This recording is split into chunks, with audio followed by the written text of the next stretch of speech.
Kita mengenali Kedah sebagai tapak asas tanah Melayu. Tetapi kita juga terpaksa memahami Kedah itu sebagai penyimpan semangat hikayat Merong Mahawangsa, iaitu satu rujukan tentang alam Asia Tenggara dan alam kemelayuan yang bukan saja menjadi satu rujukan tetapi harus menjadi ilham kepada masa depan negara dan terutamanya kepada anak muda yang telah banyak dinyatakan dalam cerita-cerita dan rujukan seperti hikayat-hikayat tersebut.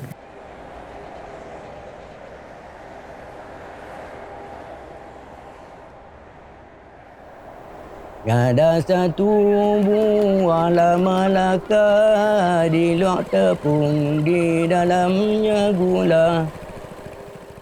Di luar sekali hampailah kelapa, itu makanan orang yang tua-tua. Ada satu namalah kue kuci, di luar tepung, di dalamnya nginti. Asal dia sedaplah sekali, itu makanan orang tua yang tak ada gigi.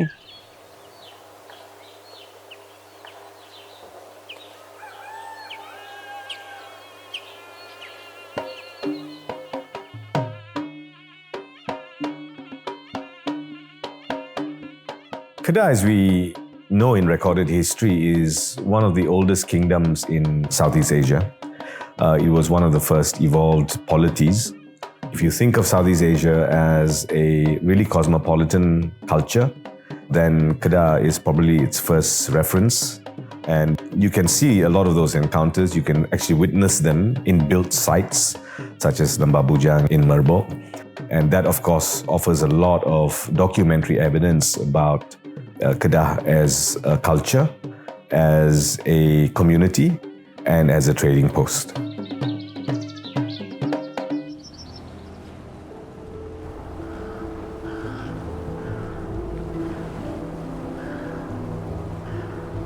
Sungai Batu bermula ekskavasi pada 2009 sehingga saya pencen 2021 dan mendedahkan satu bukti tamadun terawal untuk Asia Tenggara. Sekarang kita berada di tapak Sungai Batu 1 kerana USM akan melakukan ekskavasi penyidikan arkeologi mulai hari ini 1 hari bulan 2 2009, dua tapak, satu di sebelah timur dan satu sebelah barat Jalan Raya. Hasilnya selepas lebih 10 tahun penyelidikan 2009 ke 2021, kita menjumpai 4 fungsi di sini. Di sini untuk Sungai Batu sendiri sangat jelas ekspor utama adalah jongkong besi. Industri di sini setakat sekarang kita tak jumpa, kita panggil asyik akhir dia. Saya ingat dulu bila masuk peleburan besi, saya akan dapat bayang jumpa pedang, kedah dan sebagainya. Tapi yang kita jumpa hanya ingot setakat sekarang. Mungkin akan datang, mungkin akan jumpa tapak dia. Jadi di mana ingot ini diekspor ataupun jongkong besi ini diniagakan. So rekod yang sangat menarik dari segi panggilan kepada Kedah tua pada ketika itu. Kataram Kadaram, India panggil kita dengan gelaran itu. Maknanya biji hitam, biji besi. Arab panggil Kalah, juga besi. Cina panggil Ciacia, pelabuhan besi. So nama-nama ini meletakkan Kedah tua sebagai sos besi dunia. Dan ini didokong oleh perkataan Sanskrit Kataha. Kataha itu adalah Kedah. Relau ini dibina semua daripada tanah liat. Cuma dicampurkan bahan lain untuk memperkukuhkan dinding relau. Campur pasir, campur ada setengah ada ubur bata-bata, pecahan bata untuk kukuhkan. Daripada saiz relau, kita tahu dia adalah bangsa kita. Kerana kalau kita banding India, dia jauh lebih tinggi dan mengurus naik ke atas. Afrika juga lain. Kerana kita tahu lembu besi suhu yang sangat panas memerlukan saiz yang sesuai dengan ketinggian dalam melaksanakan kerja. Setiap dinding relau ini mesti dipasang belo ataupun tuya tadi. Kemudian dia ada 2 mulut mulut atas dan juga mulut bawah. Jadi kita masukkan semua bahan, besi, kapur, pasir dan sudah tentu kayu. Dan sini juga dah diberi sumber bakau minyak, kayu bakau yang cukup banyak, kerana hanya kayu bakau saja yang boleh membantu mempercepatkan suhu naik. So masuk ini semua dan kita mula memasang unggun api di dalam dan mulakan pam angin masuk melalui tuya. Pengalaman kami secara manual 8 jam. Barulah mengalir keluar besi cair daripada mulut bawah. Yang mengalir keluar inilah bila keras diketuk-ketuk saiz 3 atau 4 jari. Maknanya di sini adalah industri peleburan dengan bukti-bukti peralatan. Mesti ada relau, mesti ada tuya, mesti ada biji besi, mesti ada sisa pembakaran abu dan debu, the ash. Kemudian mesti ada finish product dia dalam bentuk jongkong. Itu menyebabkan kita memberikan definisi dia sebagai tapak peleburan besi. Bukan tapak longgok besi, bukan tapak hasilkan parang, tapi menghasilkan jongkong. Bila kita bandingkan seluruh dunia, ada pelbagai bentuk relau di setiap tamadun.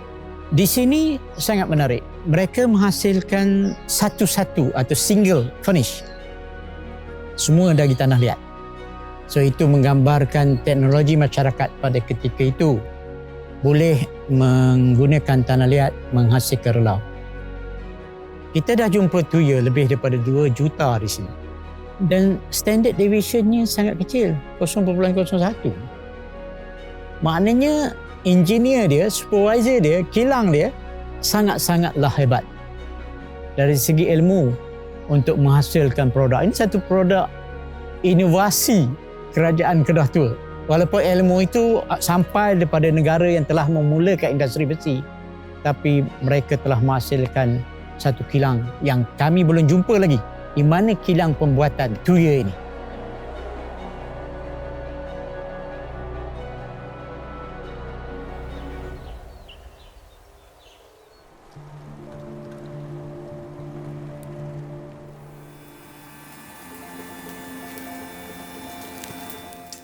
Kris making is a highly evolved craft that requires a great deal of knowledge from blacksmith, smelting, from understanding of metal into the more kind of philosophical and spiritual dimensions of kris making.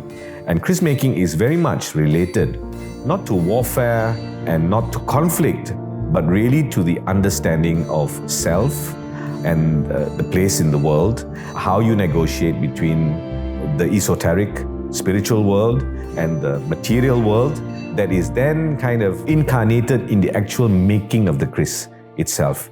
It also encapsulates, of course, the aesthetic sense of classical Malay culture, and it's a tradition, I think, that has a lot of kind of brilliance and aesthetic genius that has yet to be discovered.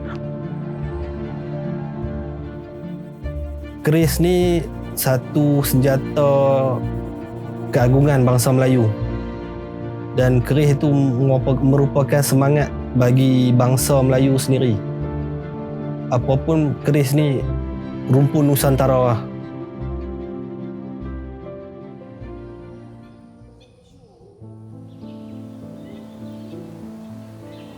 Dulu semasa saya umur 18 tahun, saya selalu pergi ke tukang pau. Hari-hari saya pergi. Pak mentua saya pun tukang pau juga. Saya sambung belajar. Lepas tu pak mentua saya meninggal, saya boleh buat sendiri ya. Dia dulu ada 3 jenis perahu di sini. Semua saya boleh buat. Satu yang guna lunas. Satu yang guna buat tapi papan dia pulai. Dia pakai papan pulai. 3 jenis perahu yang saya boleh buat. Ni dia panggil perahu lepap. Dia perut sama untuk guna ayak cangkat. Dia boleh mendarat pergi sampai ke ayak dalam 5 inci, 6 inci pun dia boleh pergi. Dia jenis pakcik belajar ni 3 biji perahu. Jenis 3 perahu ni semua pakcik belajar. Beza perahu ni, perahu lunas ni, perahu rendang ni, panggil perahu rendang ni. untuk memancing ikan. Pau jenis ni untuk masuk hutan tangkap ketam. Yang pau satu lagi tu potong rambut dia put papan pulai untuk ke tengah laut. Di Kedah ni yang pakcik tahu ada 2 orang. 3 dengan pakcik lah. Harapan pakcik ialah dia diteruskan. Kalau ada tenaga pelajar yang ni pakcik terima. Bila mereka belajar cara-cara nak buat perahu dan barang-barang lain lagi ada pakcik buat.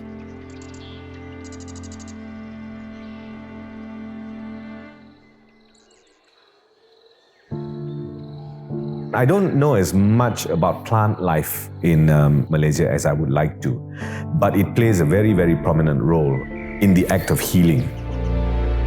So I'm not surprised at all that a place like Gunung Jerai, and remember, Gunung Jerai doesn't just come as a hill, it comes with an entire legend and mythology.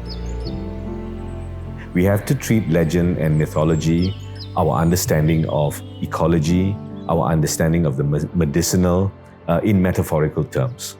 From now, what I know is we are selling a lot of our rights to other people.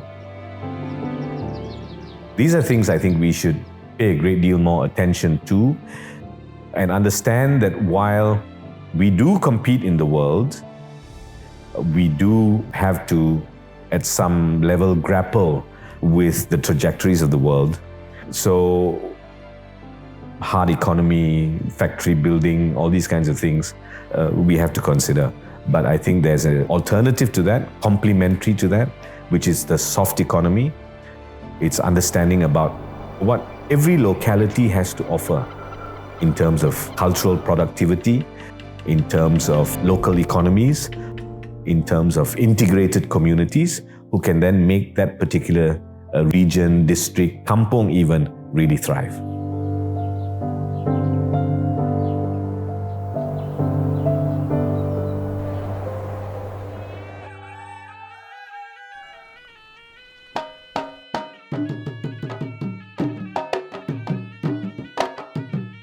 Silat adalah yang dikatakan silaturahim. Silat adalah geri kita. Begitu juga dalam silat ada seni dia. Wa ima apa pun silat, gerakan itulah yang dia kata bergerak dalam keadaan tarinya, apa semua itu membuatkan kita itu untuk menjaga tubuh badan kita. Silat itu adalah hidup. Kalaulah kita tak menjaga silat hak budaya bangsa, siapa lagi yang akan nak menjaga?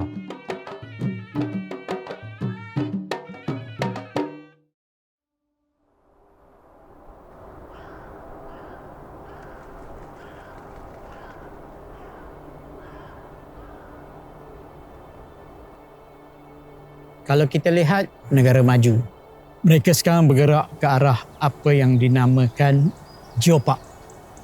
Pendekatan geopark lebih pergi kepada pelancongan kerana dia tidak akan melakukan kuari, dia tidak akan melakukan industri-industri yang lain. Dan ekonomi negara berkenaan yang melaksanakan geopark sangat-sangat dahsyat. Setiap masyarakat, setiap budaya itu harus diberi nyawa baru, dan Kedah itu yang menjadi tapak utama pembangunan dan pembukaan tanah Melayu ini, kita harus sekali lagi mengangkat dan memberi ilham dan nyawa baru kepada sejarah dan budaya negeri Kedah. Ada satu namanya nasi lemak, bungkus dia tak berapa lah yang banyak, beli satu berebut dengan anak, beli banyak tak gaduh lah menanak.